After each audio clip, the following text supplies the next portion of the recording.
just give me that countryside. Hank Kimball is here, ladies and gentlemen, from Hooterville, USA. Hey. Well, it's not Hank. Well, it could be Hank. That's Hank. I recognize him anywhere. Well, not exactly recognize it. Look like him. Thank you. Don't overdo it, guys. I mean, don't encourage me. Nice. No, don't only raise my salary. Hey, real close. What's the noise up here? Who can... That's electricity sounding up. Oh, that's it. This is a great front row.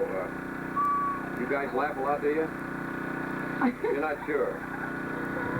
I know when I heard that Randy was running for mayor, politics has always been in my family. My father was into politics. As a matter of fact, if I would tell you his name, a little tear would come to your eye and you'd say, well, that's his son up there on that stage right now. A great politician, because you see, ladies and gentlemen, my father's name was,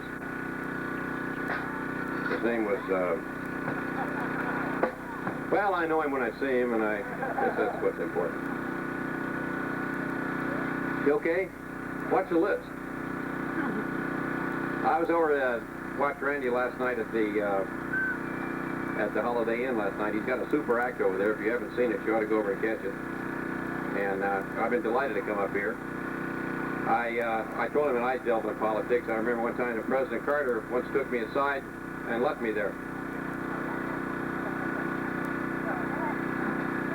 Could you sit in the front row? He's the only one laughing. No, but I spent about 6 years in the Green Acre series. Ava Gabor was a marvelous lady to work with. She and I got along great. There was nothing I wouldn't do for Ava, and nothing she wouldn't do for me. And that's the way it went for 6 years. There was nothing doing.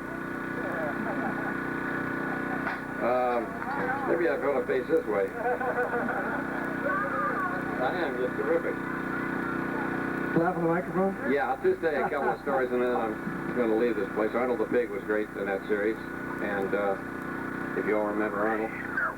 There was a veterinarian we had in Hooterville that got to do one thing that most veterinarians never get to do, and that was deliver a baby.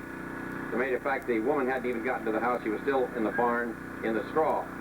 So the veterinarian came and he started working her over, and pretty soon he had a baby. And Zeke was there with the light and the lantern, you know, holding it up. And about 15 minutes later, he had the second one out. About 20 minutes later, the third one came out. He working feverishly over there, and he looked up and said, "Hey, Zeke, hold that light closer." And he said, "Hell no, I think that's what's attracting him."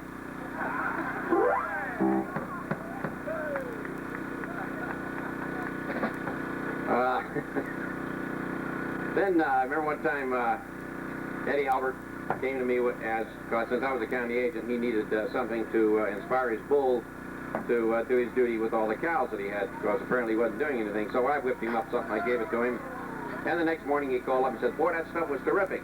He said, "I gave it to the bull, went out there and serviced all those cows. It was fantastic." He said, "I'd like to get a little more." And I said, "Gee, I wonder what I put in that." He said, "I don't know, but it tasted like peppermint."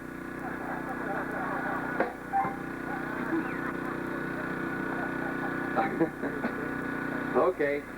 I just want to say that it's delighted being here. I hope Randy gets this position, because if he wants it, he's a deserving guy. He's a credit to your community. And I've known him, as I say, for a lot of years. He started at the bottom of the ladder, and he stayed there.